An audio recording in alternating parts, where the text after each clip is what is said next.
අයිබෝවන් අද අපි කතා කරන්නේ ගෙස්ටෝල්ට් උපදේශන ක්‍රම ශිල්ප ගැන. බොහෝ අය ඉල්ලා සිටියා මේ ගෙස්ටෝල්ට් උපදේශන ක්‍රම ශිල්ප ගැන දේශනයක් පවත්වන ලෙස. ඉතින් මෙන්න අද ඒ අවස්ථාව ඔබට ලබා දෙන්න මම සූදානම්. ගෙස්ටෝල්ට් උපදේශන න්‍යාය සම්බන්ධව මම මෙහිදී කතා කරන්න බලාපොරොත්තු වෙන්නේ නැහැ. නමුත් මෙහිදී මම කතා කරනවා ඉතා හොඳින් සහ ඔබට නිවැරදිව අවබෝධයක් ගන්නට ගෙස්ටෝල්ට් උපදේශන ක්‍රම ශිල්ප කොහොමද උපදේශනය සඳහා භාවිතයට ගන්නේ කියලා. What is Gestalt therapy? Gestalt therapy කියන්නේ මොකක්ද? ගෙස්ටෝල්ට් චිකිත්සාව යනු පුද්ගලයෙකුගේ වර්තමාන අත්දැකීම් කෙරෙහි අවධානය යොමු කරන මනෝචිකිත්සක ප්‍රවේශයක් වන අතර සිතුවිලි, හැඟීම් සහ හැසිරීම් ඒකාබද්ධ කිරීමෙන් ජීවිතයේ සම්පූර්ණත්වය ළඟා කර ගැනීම අරමුණු කරයි. දැන් අපි බලමු ගෙස්ටෝල්ට් ප්‍රතිකාරක ක්‍රම ශිල්ප ඇයි අපිට වැදගත් වෙන්නේ කියලා. ඒ පළමුවෙන් සේවාලාභීන්ගේ හැසිරීම්, සේවාලාභීන්ගේ හැඟීම් තේරුම් ගැනීමට. සේවාලාභියා කවර ආකාරයේ හැඟීම් වලින් යුක්තද? සේවාලාභියාගේ චර්යා පද්ධති කුමක්ද? මෙන්න මේක හොඳින් ගවේෂණය කර ගැනීමට, තේරුම් ගැනීමට අපිට මෙම ගෙස්ටෝල්ට් ප්‍රතිකාරක ක්‍රම ශිල්ප භාවිතයට ගන්න පුළුවන්.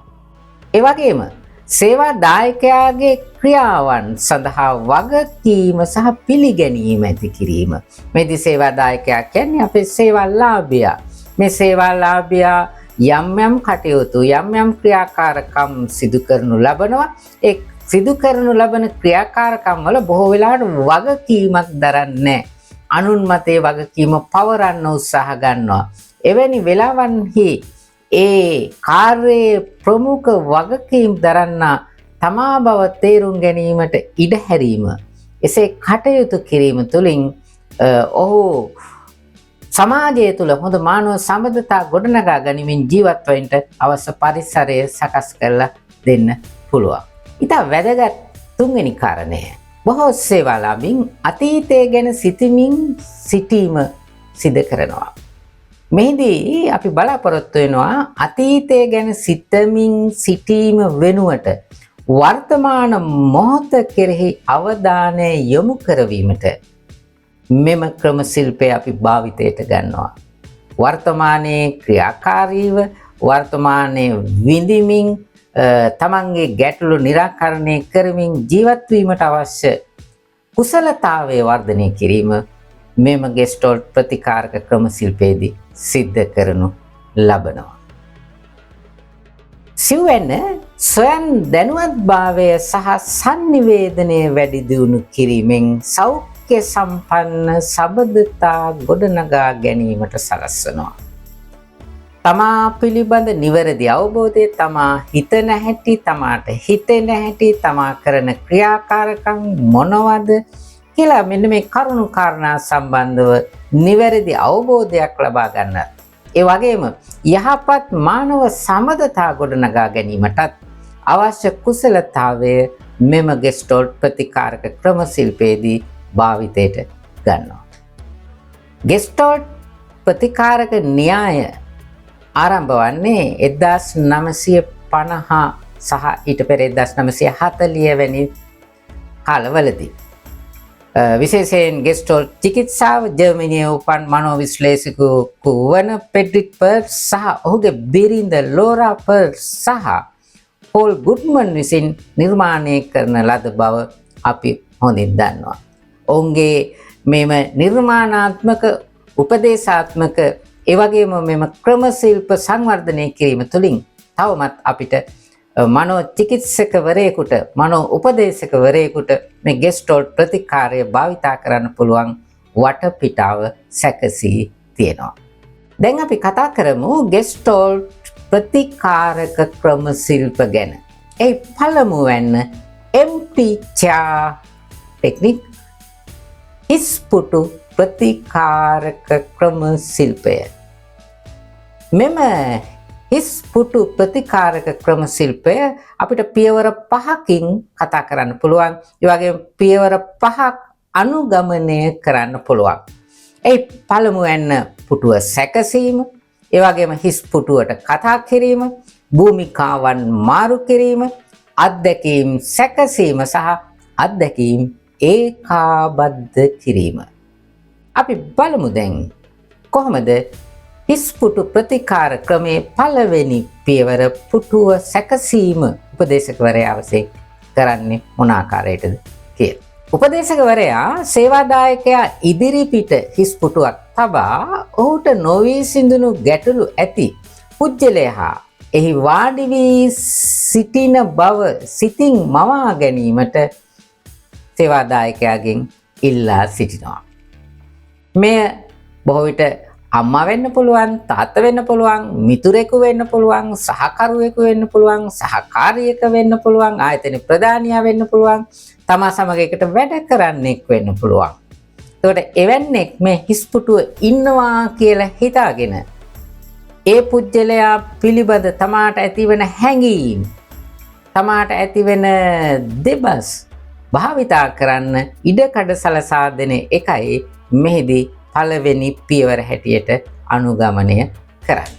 දෙවෙනි ක්‍රියාකාරකම තමයි පුටුවට කතා කිරීම. පුටුවට කතා කිරීම කියන්නේ මුලදී අපි සඳහන් කළා පළවෙනි පියවරෙන්. ඒ පළවෙනි පියවරේදී තමාට ගැටලුවට තුඩු දුන්, තමාගේ ගැටලුවට හේතු පුජ්‍යලයා එම පුටුවේ සිටිනවායයි සිතා සේවාලාභියාගේ හැඟීම්, සේවාලාභියාගේ ප්‍රකාශනයන් සිද්ධ කිරීමයි මෙහිදී බලාපොරොත්තු වෙන්නේ. අපි නැවත බලමු. උපදේශකවරයා සේවාදායකයාට හිස් පුටුවට විවෘතව කතා කිරීමට දිරිගන්වන්නේ සැබෑ පුජ්‍යලයාට කතා කරනවා මෙනි. සේවාදායකයා කෝපය, දුක හෝ ආදරය වැනි හැඟීම් ප්‍රකාශ කරයි. හිස් පුටු ප්‍රතිකාරක ක්‍රමේ තුන්වැන්න ඉතා අපූරුයි. තුන්වැන්න සිද්ධ වන්නේ මෙතෙක් හිස් පුටුවේ සිටියේ තමාගේ ගැටලුවට තුඩු දුන් හේතු පුජ්‍යලයායයි සිතා ඔහුට හැඟීම් ප්‍රකාශ කළා. ඒ වගේම වචන හැටියට, දෙබස් හැටියට තමා වචන මුදා හැරියා ඔහු ඉදිරිපිට සිටිනවායයි සිතා. දැන් තුන්වැන්නේදී සිද්ධ වෙන්නේ සේවාලාභියා එම හිස් පුටුවේ වාඩි වෙන්න සලස්වා. සේවාලාභියා එම හිස් පුටුවේ වාඩි වෙන්න සලස්වා අර තමාට ගැටලුවට තුඩු දුන් පුජ්‍යලයා සිතන ආකාරය, ඒ වගේම ඔහු කල්පනා කරන ආකාරය හිතන්න සේවාලාභියා පෙළඹවීම. එතකොට එතන හිටියේ තමන්ගේ පියා, එහෙම නැත්නම් තමන්ගේ මව, තමන්ගේ සහකරු, සහකාරිය, පෙම්වතා, පෙම්වතිය ඕනම කෙනෙක් වෙන්න පුළුවන්. ඔහු මොන වගේ දෙයක් තමාට ප්‍රකාශ කරන්නේ නැද්ද? මොන වගේ හැඟීමක් ප්‍රකාශ කරන්නේ නැද්ද කියලා හිතලා ඔහුගේ ප්‍රකාශයක් විදියට ප්‍රකාශනයන් ඔහු හිතන විදියට ප්‍රකාශයන් කරන්න ඉඩ හරිනවා. නැවත බලමු. සේවාදායකයා ආසන මාරු කර තමන් අනෙක් පුජ්‍යලයා ලෙස ප්‍රතිචාර දක්වයි. මේ ඔවුන්ට දේවල් වෙනස් දෘෂ්ටි කෝණයකින් බැලීමට සහ අනෙක් පුජ්‍යලයාගේ හැඟීම් තේරුම් ගැනීමට ඉඩ සලසයි. මම හිතන්නේ ඔබට පැහැදිලි. තමා වගේම අනිත් කෙනා හිතන විදිය තේරුම් ගන්න මෙම හිස් පුටු ප්‍රතිකාරක ක්‍රම ශිල්පයේ භූමිකාවන් මාරු කිරීම හෙවත් තුන්වෙනි පියවර ඉතා වැදගත් වෙනවා. හිස් පුටු ප්‍රතිකාරක ක්‍රමයේ හතරවැන්න අත්දැකීම් සැකසීම. අත්දැකීම් සැකසීමයි මේ සඳහන් කරන්නේ. මෙතෙක් වෙලා සේවාලාභියා අද්දුටු තමන්ගේ අභ්‍යාසය තමන්ට මොන විදියටද දැනුනේ, මොන විදියටද හැඟුනේ කියලා උපදේශකවරයා විසින් සේවාලාභියාගෙන් අසනු ලබනවා. එතකොට සේවාලාභියා තමන්ට දැනුණු දේ, තමන්ගේ හැඟීම් හැටියට ප්‍රකාශ කළ දේ, වචන හැටියට ප්‍රකාශ කළ දේ, ඒ තුලින් තමන්ට දැනුණු සහනය, මෙන්න මේ පිළිබඳ කරුණු කාරණා පිළිබඳව සේවාලාභියා විසින් උපදේශකවරයාට ප්‍රකාශ කරනු ලබනවා. ඒ තුල සැහැල්ලුවක්, සංයමයක් විශේෂයෙන් සේවාලාභියාට දැනුණු බව ප්‍රකාශ කරන්න ඉඩ තියෙනවා. ඒ අපි බලමු. සංවාදයෙන් පසු උපදේශකවරයා සේවාදායකයාගෙන් ඔවුන්ට හැඟෙන්නේ කෙසේදයි විමසයි. මේ ඔහුට නොවිසඳු හැඟීම් හඳුනා ගැනීමට සහ නැති කර ගැනීමට උපකාරී වේ. කියන්නේ මෙතෙක් හඳුනා නොගත් තමන්ගේ යම් යම් හැඟීම් ආවේගයන් ඔන්න හඳුනාගත්තා කියලා සේවාලාභියක් කියන්න පුළුවන්.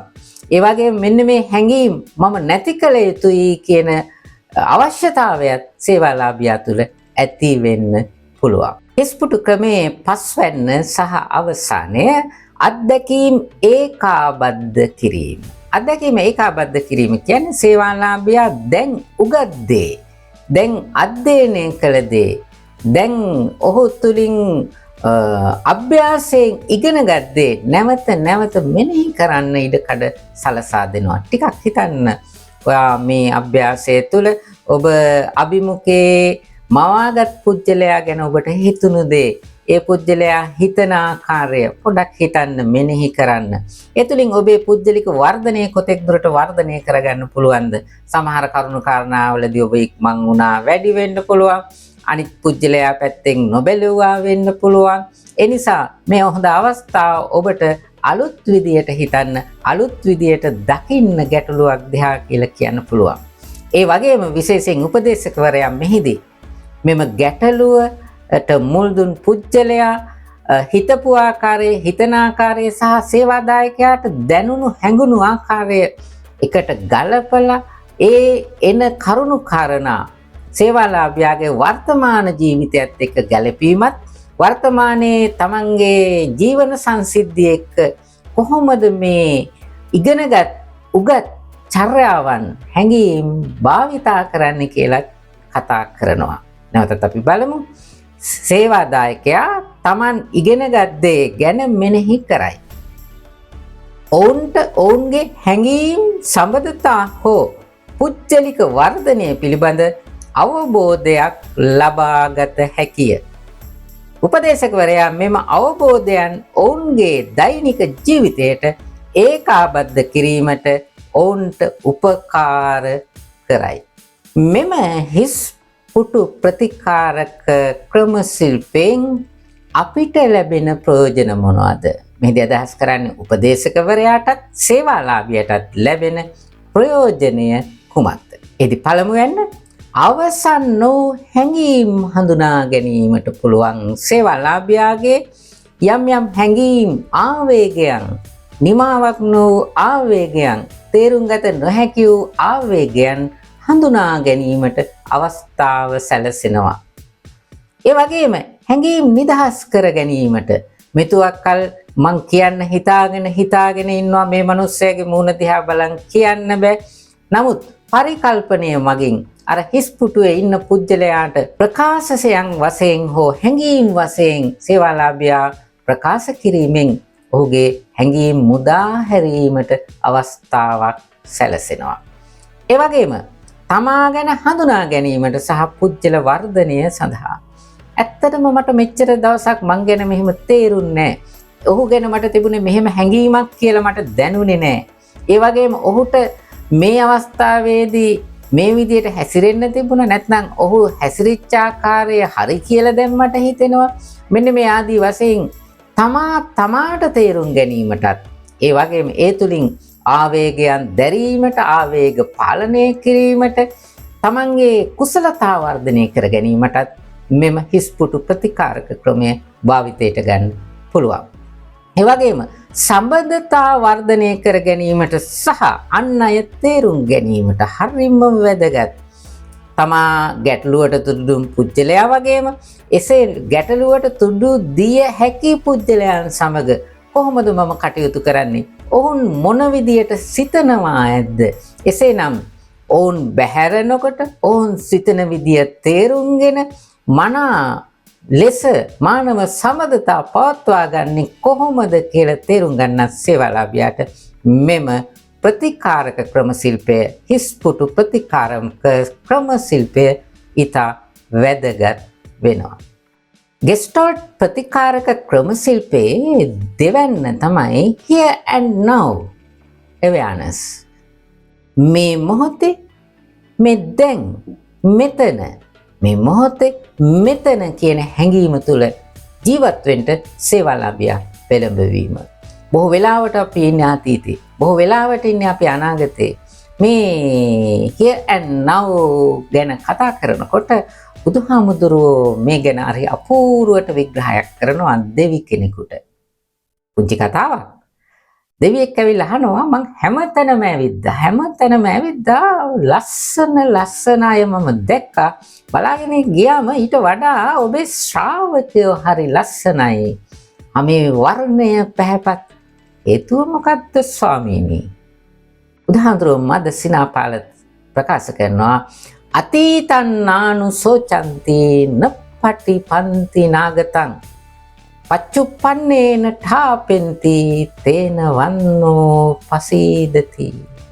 මගේ ශ්‍රාවකයන්ගේ චවි වර්ණය හැමේ වර්ණය පැහැපත් වෙන්නේ සුන්දර වෙන්නේ අතීතං නානුසෝචන්ති අතීතය ගැන ශෝක කරන්නේ නප්පටි පන්ති නාගතං අනාගතයෙන් යැපෙන්නෙත් නෑ. අනාගතය ගැන සිහිනමවමින් ඉන්නෙත් නෑ. පච්චුප්පන්නේන ඨාපෙන්ති ඔවුන් යැපෙන්නෙම වර්තමානය තුල. ඔවුන් ජීවත් වෙන්නෙම වර්තමානය තුල. එනිසා ඒගොල්ලෝගේ මුහුණු ලස්සනයි, ඒගොල්ලෝගේ සුන්දරයි, ඒගොල්ලෝගේ චවි වර්ණය ලස්සනයි, ඒගොල්ලෝ පැහැපත් කියලා. ඒකම තමයි මේ මෙතන ප්‍රකාශ කරන්නේ here and now awareness. මේ මොහොත මෙතන කනකොට කන්න, නානකොට නාන්න, ඇවිදිනකොට ඇවිදින්න, පාඩම් කරනකොට පාඩම් කරන්න, තමන්ගේ ජීවිතයේ සතුටින් ඉන්නකොට සතුටින් ඉන්න, හැම වෙලාවෙම වර්තමානයේ තුල ජීවත් වෙන්න කියන එකයි මේ කියන්නේ. එහිදී අපි බලමු මෙම දැනුවත් කිරීමේ තාක්ෂණය ක්‍රමශිල්පය අතීත පසුතැවීම් හෝ අනාගත කරදර වල සිරවී සිටීම වෙනුවට පුජ්‍යලයන්ට තම වර්තමාන අත්දැකීම් කෙරෙහි අවධානය යොමු කිරීමට උපකාරී වේ. ඒ ස්වයං දැනුවත්භාවය, චිත්තවේගීය ප්‍රකාශනය සහ පුජ්‍යලික වගකීම් වැඩි දියුණු කරයි. Here and now awareness මේ මොහොතේ මෙතන යන ප්‍රතිකාරක ක්‍රමශිල්පයේ පියවර 6ක් අපිට හඳුනා ගන්න පුළුවන්. ඒ පළවෙනි පියවර තමයි වර්තමාන මොහොත ගැන අවධානය යොමු කිරීම. සේවාලාභියා එන්නේ එක අතීතයේ තුල පසුතැවෙමින්, එහෙම නැත්නම් අනාගතය ගැන කරදරකාරී සිතුවිලි පොදි බැඳගෙන. ඒ සියල්ලම පසකලා මොහොතක් දැන් මෙතන ඉන්න, මේ මොහොතේ මෙතන ඉන්න, එතන සිට අපි පටන් ගමු. ඔහු අතීතයට යන දොර වහලා, අනාගතයට යන දොර වහලා වර්තමානයේ තුල මේ මොහොතේ මෙතන ඉන්න හැඟීම ඇති කිරීමයි මෙම පියවරේ පළමුවැන්න. ඒ දෙවැන්න තමයි විනිශ්චයකින් තොරව අත්දැකීම් විස්තර කිරීම.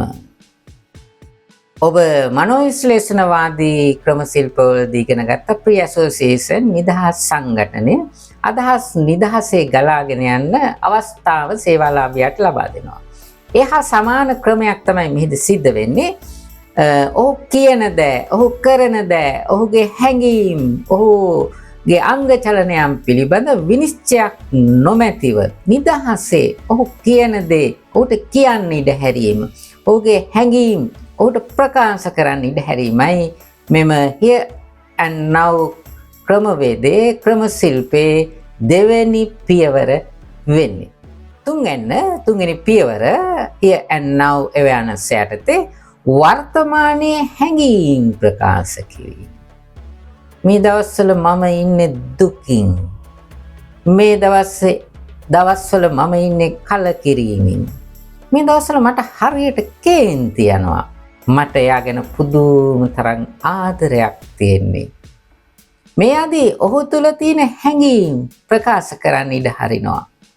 දුක නම් දුක ප්‍රකාශ කරන්න, ඔහුට හඬන්න, ඔහුට නිදහසේ ටිකක් ඉන්න ඉඩකඩ සලසා දෙනවා මේ මොහොතේ.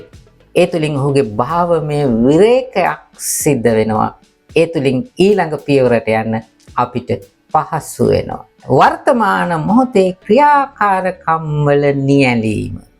ගැටලුවක්, ප්‍රශ්නයක්, ආරවුලක් ඇති වුණාම, මානසික අවපීඩනයක් ඇති වුණාම බොහෝ අය කරන්නේ තමන්ගේ එදිනෙදා කරපු ක්‍රියාකාරකම් වලින් ඈත් වෙන එක. කලකිරුණු ස්වභාවයෙන් වෙන්න පුළුවන්, දුක හිදිච්ච හැඟීම් වලින් වෙන්න පුළුවන්, එපා වෙච්ච සිතුවිලි වලින් වෙන්න පුළුවන්. එක්ක කන්නේ නැහැ, එක්ක නිදාගන්නේ නැහැ, එක්ක කාමරේට ගිහිල්ලා දොර වහ ගන්නවා. සමහරවිට වැඩට යන්න හිතෙන්නේ නැහැ. අඩුම තරමේ ගේ අතු ගන්න හිතෙන්නේ නැහැ, කුස්සිය අස් කරගන්න හිතෙන්නේ නැහැ, ඇඳුමක් හොදන්න හිතෙන්නේ නැහැ, නාන්න හිතෙන්නේ නැහැ. ඔය වගේ දේවල් සිද්ධ වෙනවා. නමුත් මෙම ක්‍රියාකාරකමේ ඊටාම වැදගත් පියවර වන්නේ වර්තමාන මොහොතේ ක්‍රියාකාරකම් වල නිරත වීම.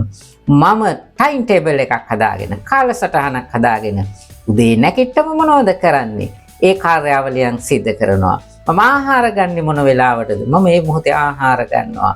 මම ගෙදර අස්පස් කරනවා, සුද්ධ පවිත්‍ර කරනවා. මේ දේවල් මම මේ මොහොතේ සිද්ධ කරනවා. පස්සට කල් දාන්නේ නොකර ඉන්නේ නැහැ. වැඩ කොට ගහගන්නේ නැහැ.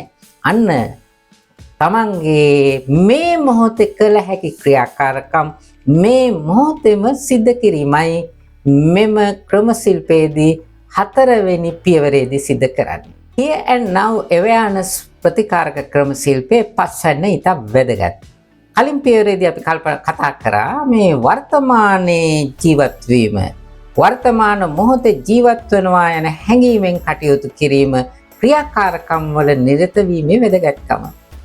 වර්තමාන මොහොතේ ක්‍රියාකාරකම් වල නියැලීමේදී ඒවා ඒ විදිහට ක්‍රියාත්මක කරන්න යෑමේදී ගැටලු ඇති වෙන්න පුළුවන්. කම්මැලිකම, අලසකම, එපා වීම ඇති වෙන්න පුළුවන්. ඔන්න මෙම පියවරේදී පැහැදිලිවම උපදේශකවරයා විසින් සේවාලාභියා සමග කතා කරනවා, අදහස් සුවමාරු කරගන්නවා, සේවාලාභියාගේ දැනුවත්භාවය වර්ධනය කරනවා. ඇයි ඔබට වර්තමානයේ ඉන්න අපහසු? ඇයි ඔබට වර්තමානයේ ක්‍රියාකාරකම් වල ඔබට නිරත වෙන්න අපහසු? ඒ සඳහා ඔබට බලපෑම් කරන, ඔබ අපහසුවට පත් කරන හැඟීම් මොනවද? ඒ වගේම ඔබ අපහසුවට පත් කරන ඔබේ චර්යාවන් මොනවද? එය නිවැරදිව හඳුනා ගන්නට ඉඩ කඩ සලසා දීමයි මෙම 5 වෙනි පියවරේදී සිදු කරනු ලබන්නේ. අපි බලමු. සේවාදායකයා අතීතයේ හෝ අනාගතයේ ජීවත් වෙමින් වර්තමානයේ ජීවත් නොවීම ගැන නිසි අවබෝධය උපදේශකවරයා විසින් සේවාදායකයා තුළ ඇති කරනු ලබයි. මෙහිදී සේවාදායකයාගේ චින්තන රටා පිළිබඳ දැනුවත්භාවය වැඩි දියුණු කළයි. 6 වෙනි පියවර වර්තමාන දැනුවත්භාවය ඒකාබද්ධ කිරීම.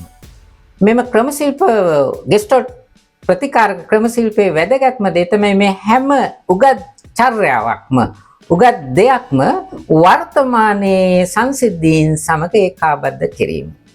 චිකිත්සකවරයා සේවාදායකයා තමන් ඉගෙනගත් දේ එදිනෙදා ජීවිතයේදී අදාළ කර ගැනීමට දිරිගන්වයි.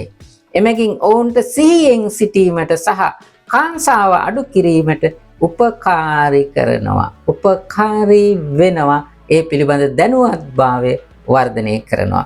මෙහිදී එදිනෙදා කටයුතු නිසි පරිදි කරන්න, කාලසටහනකට කරන්න, කරන දේ සටහන් කරගන්න, ඒ කරන දේ පිළිබඳ සතුටු වෙන්න පෙළඹවීමක් මෙහිදී සිද්ධ කරනවා. වර්තමාන දැනුවත්භාවය ඒකාබද්ධ කිරීම යටතේ.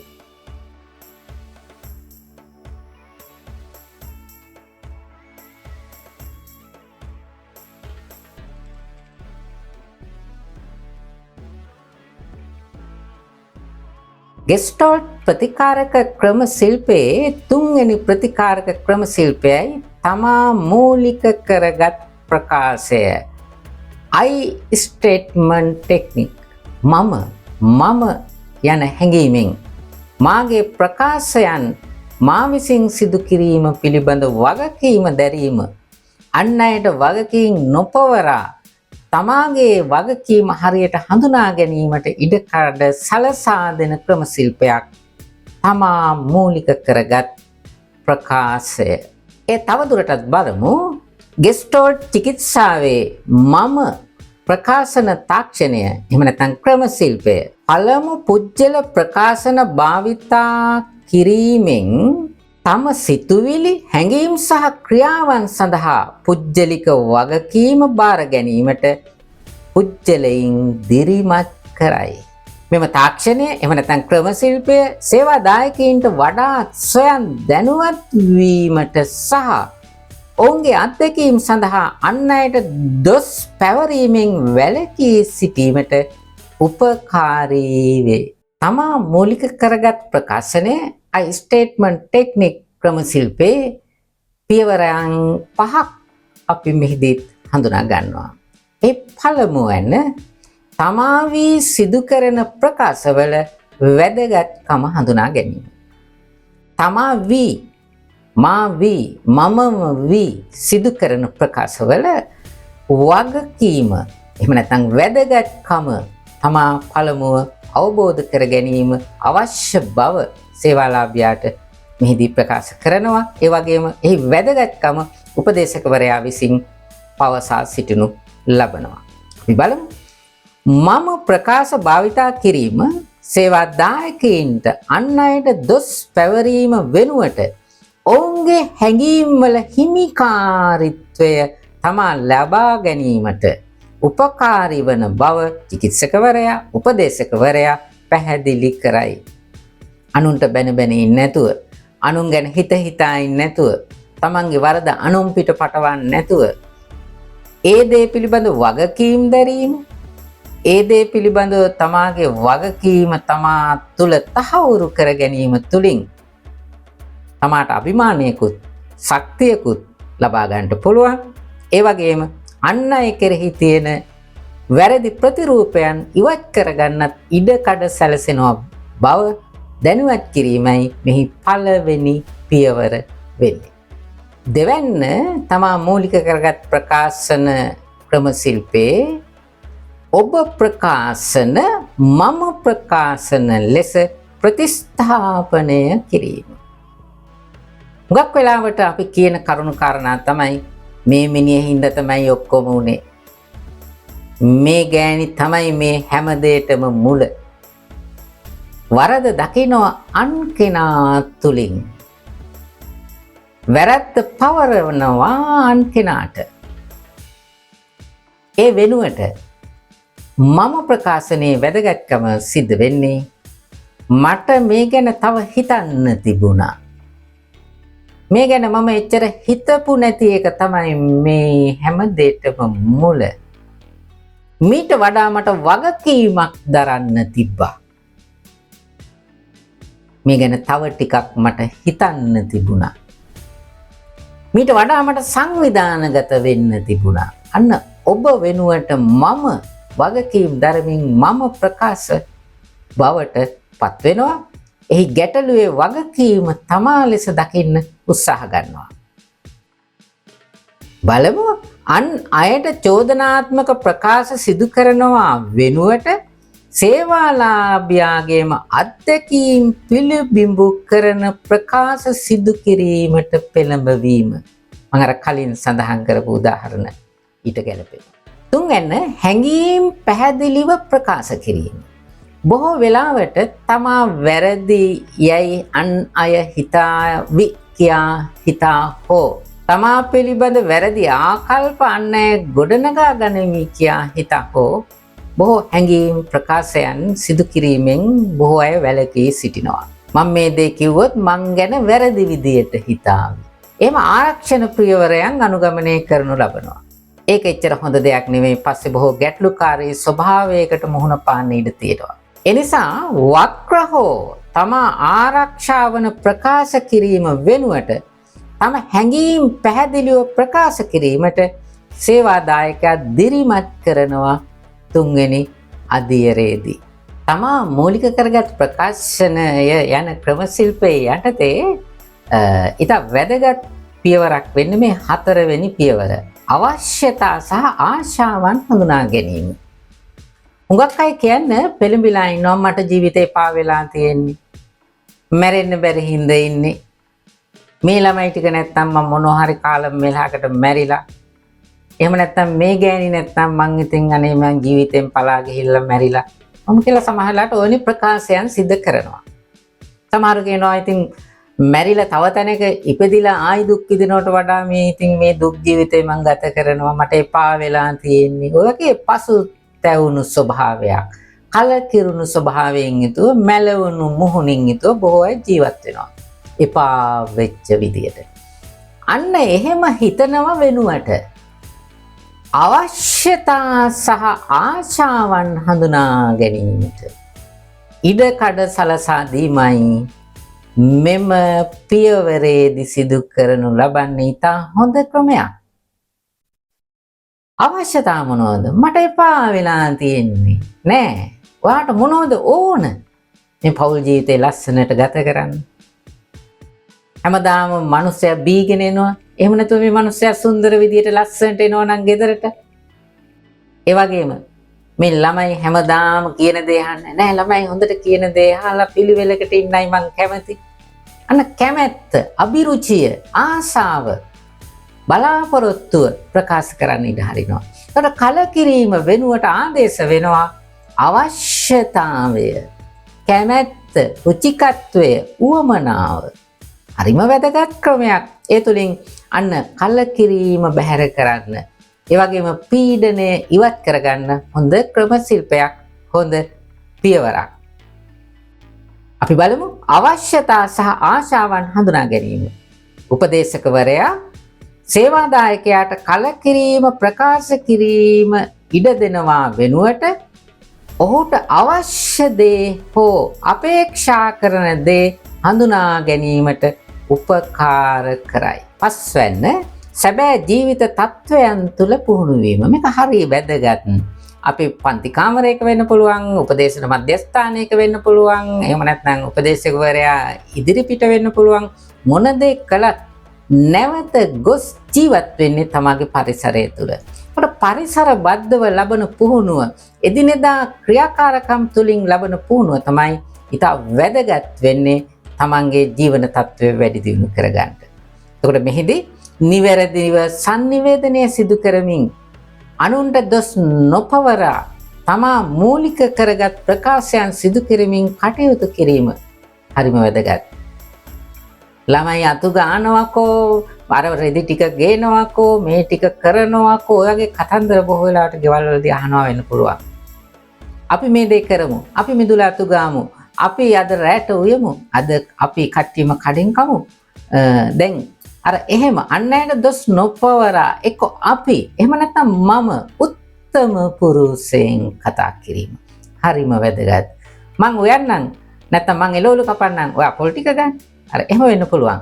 ඒකට මම ප්‍රමුඛ කරගත්ත, මම මූලික කරගත්ත ප්‍රකාශයන් වැඩ පරිසරය තුළ හරි මේ වැඩේ මම කරන්නම්, මං මේ ඊමේල් ටික යවන්නම්, මම මෙන්න මේ කටයුතු ටික කරන්නම්, මට මේ දේ කරන්න පුළුවන්. තමා මුල් වීම, තමා ප්‍රමුඛ වීම, එදිනෙදා ජීවිතයේ එය බිඳ අත්දැකීම් ලෙස තමා එය ග්‍රහණය කර ගැනීම හරිම වැදගත්.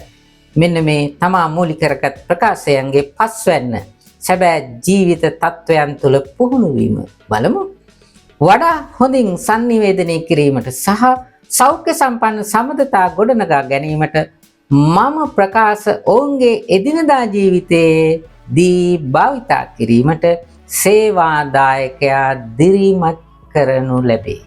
ගෙස්ටල්ට් උපදේශන ක්‍රම ශිල්පවල 4 වැන්න භූමිකා නිරූපණ ශිල්පීය ක්‍රමය ගැනයි අපි දැන් කතා කරන්න බලාපොරොත්තු වෙන්නේ. ඊට සුවිශේෂීව අන් පුජ්‍යලයා දෙස බැලීමට, අන් පුජ්‍යලයා සිතන ආකාරය කල්පනා කිරීමට, මෙනෙහි කිරීමටත්, ඒ වගේම යහපත් සමතතා හොඳින් පවත්වාගෙන යාමටත් මෙම ක්‍රම ශිල්පය ඉතා වැදගත් වෙනවා. අපි බලමු ගෙස්ටෝල්ට් චිකිත්සාවේ භූමිකා නිරූපණය කිරීමේ තාක්ෂණය හෙවත් ක්‍රම ශිල්පය සේවාදායකයින්ට තත්වයන්, හැඟීම් හෝ අභ්‍යන්තර ගැටුම් ක්‍රියාත්මක කිරීමෙන් තමන්ගේ විවිධ පැතිකට ගවේෂණය කිරීමට ඉඩ සලසයි. මෙම තාක්ෂණය සේවාදායකයින්ට ඔවුන්ගේ සිතුවිලි සහ හැසිරීම් පිළිබඳව අවබෝධයක් ලබා ගැනීමට, අභ්‍යන්තර ගැටුම් निराකරණය කිරීමට සහ ඔවුන්ගේ අත්දැකීම් පිළිබඳ නව ඉදිරි දර්ශන වර්ධනය කිරීමටද උපකාරී වෙනවා. විශේෂයෙන් යම් සේවාදායකයෙකුගේ තත්වයක් එහෙම නැත්නම් ඔහු තුළ හැට ගැනුණු අභ්‍යන්තර ගැටුමක් එහෙම නැත්නම් ආවේගයන් දරන්න භූමිකාවක් ලෙස චරිතයක් ලෙස ඊට පණ පොවන්ට අවස්ථා දීමයි මෙහිදී වෙන්නේ. මේ පියවර 5කින් අපිට ක්‍රියාත්මක කරන්න පුළුවන්. ඒ පළමුවෙන් තමයි ගැටලුව හඳුනා ගැනීම. ගැටලුව හඳුනා ගැනීම යන්නේ අදහස් කරන්නේ සේවාලාභියාට භූමිකා රංගනයක් සිදු කිරීමට අවශ්‍ය උද්ෘතයක්, ගැටලුවක් එහෙම නැත්නම් සිද්ධියක් හඳුන්වා දීම ඔහුගේ සංසිද්ධි තුලින්ම. අපි බලමු.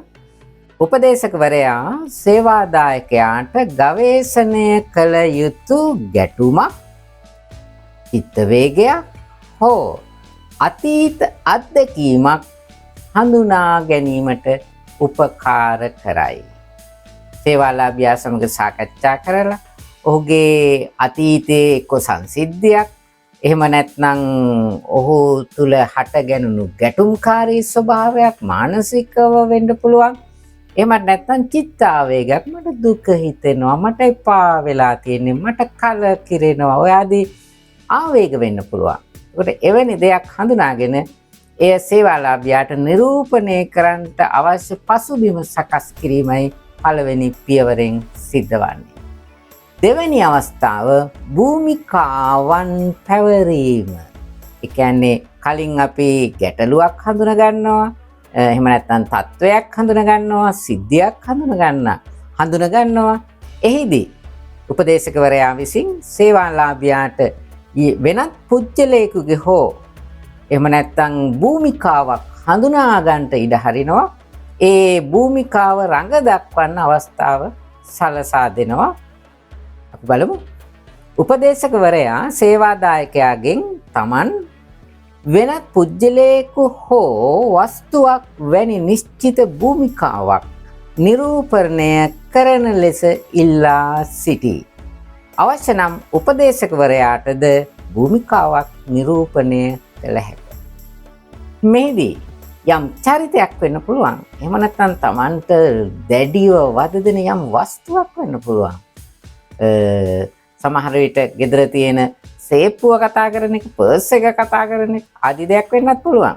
මෙහිදී භූමිකාවට සහාය දෙන්න ඕනනම් උපදේශකවරයාටත් තවත් භූමිකාවක් රඟ දක්වන්න පුළුවන්. එය අවබෝධයෙන් කළ යුතු ක්‍රියාකාරකමක්. තුන්වැන්න, තත්වය නිරූපණය කිරීම. සේවාදායකයා සැබෑ ජීවිතයේ සිදුවන ආකාරයට තත්වය, ස්වභාවය, සංසිද්ධිය එහෙම නැත්නම් එම ගැටලුව නිරූපණය කරනවා. ඔවුන් තම හැඟීම් සහ සිතුවිලි නිදහසේ ප්‍රකාශ කරනවා. සේවාදායකයා තත්ත්ව පරිද්දෙන් මෙහිදී තමන්ගේ අර සංසිද්ධිය හෝ ගැටලුව හෝ ආවේගය මුදා හරිනවා. ඒ වගේම නිදහසේ සිතුවිලි මුදා හරින්ට ඉඩ සලසා දෙනවා. මේක හොඳ ක්‍රමයක්. තුන්වෙනි පියවර තත්වය නිරූපණය කිරීම. හතරවැන්න භූමිකාවන් මාරු කිරීම. කලින් සේවාලාභියා බොහෝ වෙලාවට තමා ලෙසම චරිතය නිරූපණයක් කළා වෙන්න පුළුවන්. මෙහිදී උපදේශකවරයාට කිව හැකි තමා වෙනුවට තමාගේ ගැටලුවට මුල් වූ අනිත් පුජ්‍යලයා ලෙස චරිත නිරූපණය කරන ලෙස. එහිදී නව දෘෂ්ටි කෝණයකින් තවත් පැතිකඩකින් ප්‍රශ්නය දිහා බලන්නට, ඒ වගේම අනිත් කෙනා හිතන විදියට හිතන්නට සේවාලාභියා මෙහෙවන්න අපිට පුළුවන්කම තියෙනවා. පස්වෙනි පියවර අත්දැකීම් සමාලෝචනය. සේවාලාභියා මෙම භූමිකා රංගන ක්‍රම ශිල්පය භාවිතා කිරීමෙන් ලබාගත් අත්දැකීම, ඔහුගේ මනසට දැනුණු නිදහස් බව, සැහැල්ලු බව කුමක්ද යන්න ඔහු සමග සාකච්ඡා කිරීමට මෙම පියවරේදී උපදේශකයා කටයුතු කරනු ලබනවා. බලමු උපදේශකවරයා සහ සේවාදායකයා ඉගෙනගත් දේ අත්දැකීම් දැනුණු ආකාරය සහ මතු අවබෝධයන් මොනවාද යන්න සාකච්ඡා කරයි. ගෙස්ටල්ට් උපදේශන ක්‍රමශිල්පවල පස්වෙනි ක්‍රමශිල්පයයි ශරීරය පිළිබඳ දැනුවත් භාවය පිළිබඳ තාක්ෂණය. ඉතා හොඳ ක්‍රමයක්. ශරීරයේ දෙස භෞතිකව බලලා ජීව විද්‍යාත්මකව බලලා ශරීරයේ දැනෙන ගැටලු වේදනාවන් දෙස බලලා ඒ තුලින් තම ගැටලු දෙස බලන්නට සේවාදායකයා පෙළඹවීමයි මෙහි අරමුණ වෙන්නේ. අපි තවදුරටත් මේ අධ්‍යයනය කරමු. ගෙස්ටෝල්ට් චිකිත්සාවේ ශරීර දැනුවත් කිරීමේ තාක්ෂණය බොඩි එවයානස් ටෙක්නික් මේ ක්‍රමය භාවිතා කරන්නේ හැඟීම් සහ මේ ක්‍රමය භාවිතා කරන්නේ හැඟීම් සහ නොවිසඳුණු ගැටුම් ශරීරය තුළ භෞතිකව ප්‍රකාශ වන ආකාරය කෙරෙහි අවධානය යොමු කිරීම. යටපත් කළ හැඟීම් හෝ අභ්‍යන්තර අරගල පෙන්වුම් කළ හැකි ශාරීරික සංවේදනයන් චලනයන් හෝ ආතතීන් නිරීක්ෂණය කිරීමට සේවාදායකින් දිරිමත් කරනු ලැබේ. බොහෝ වෙලාවට සේවාදායකින් කියනවා මගේ තුනටිය රිදෙනවා, හොඳට අමාරුයි, කොන්ද රිදෙනවා, එහෙම නැත්නම් ඔළුව පුපුරන්න වගේ වේදනාවක් තියෙනවා.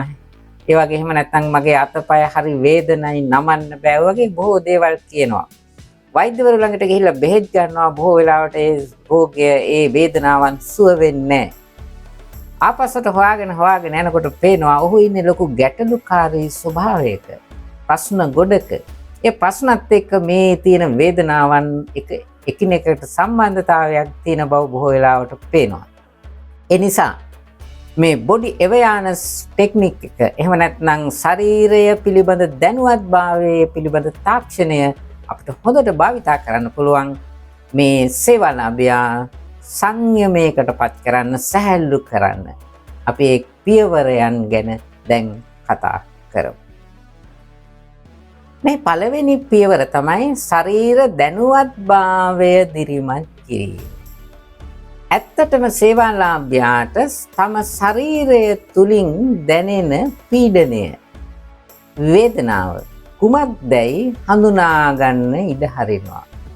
එසේ තදබල වේදනාවක්ද, පිටකොන්දේ වේදනාවක්ද, දන හිස්වල වේදනාවක්ද, පපුවේ තද ගතියක්ද, අතපය වාරු නැති ස්වභාවයක්ද, මේ ආදී වශයෙන් Tamanට සත්‍ය වශයෙන්ම දැනෙන වේදනාවන් කුමක්ද, ඒ මොන ප්‍රදේශයෙන්ද දැනෙන්නේ, කවර ආකාරයෙන්ද දැනෙන්නේ, කොච්චර තදින් දැනෙනවද, එහෙම නැත්නම් මධ්‍යස්ථව දැනෙනවද ආදී වශයෙන් හිතන්ට පෙළඹවීමයි මේ පළවෙනි පියවරේදී සිදු කරන්නේ. චිකිත්සකවරයා සේවාදායකයන්ගෙන් ඉල්ලා සිටින්නේ පපුවේ තද ගතිය, උරහිස්වල ආතතිය හෝ ආමාශයේ අපහසුතාව වැනි ඕනෑම ශාරීරික සංවේදනයන් කෙරෙහි අවධානය යොමු කරන ලෙසයි. දෙවෙනි පියවර සංවේදනය ගවේෂණය කිරීම. සේවාදායකයාට උපදේශකවරයා විසින් පවසනවා ඇත්තටම ඔබට දැනෙන්නේ පීඩනයක්ද? එහෙම නැත්නම් උෂ්ණත්වයේ පිළිබඳව ප්‍රශ්නයක්ද? එහෙම නැත්නම් සිරුරේ තද බවද? ආදී වශයෙන් හඳුනා ගන්නට පොළඹවනවා. ඒ සත්‍ය වශයෙන් තමයි දැනෙන්නේ කවර ආකාරයෙන්ද කියලා හිතන්න ඉඩකඩ ලබා දෙනවා විතරක් නෙමෙයි, ඒ ප්‍රකාශ කරන්න අවස්ථාව සලසා දෙනවා. තුන්වෙනි ඊටම වැදගත් සංවේදනයේ හැඟීම් වලට සම්බන්ධ කිරීම. පපුවේ තද ගතියක් තියෙනවා සේවාලාභියා පවසනවා. නැත්නම් මගේ පිටකොන්දේ තද වේදනාවක් තියෙනවා සේවාලාභියා පවසනවා. එවිට උපදේශකවරයා හඳුන්වා දෙනවා, නැත්නම් උපදේශකවරයා විසින් දැනුවත් කරනවා සේවාලාභියාට මෙම තද ගතිය දැනුනේ කොච්චර කාලෙකින්ද? මෙම අපහසුව ඔබට දැනෙන්න පටන් ගත්තේ කොයි කාලෙකද?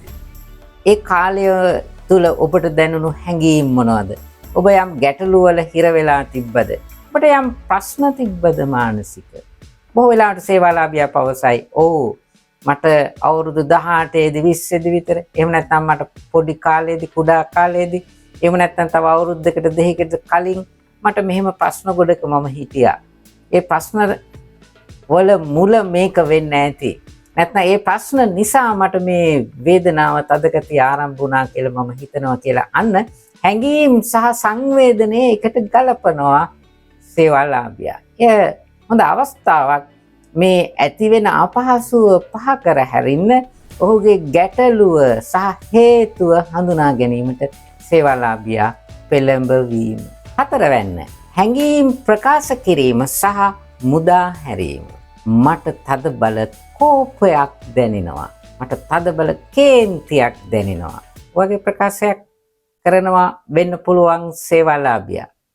එතකොට අපිට ඔහුට කියන්න පුළුවන් ඔබේ අත් තදව තදින් මිට මොලවා ගන්න. ඔබ සෙමෙන් ඔබේ කෝපය ඔබ ඉවතලනවා. ඉවත් කරනවා කියන හැඟීමෙන් යුතුව ඔබ ඇඟිලි සෙමෙන් දිගාරින් තවත් දිගාරින්. ඔබට දැන් සැහැල්ලුවක් දැනෙනවා. ඔබට සුවයක් දැනෙනවා. ඒ සුවය විඳින්න. ආයිත් අද කරගන්න.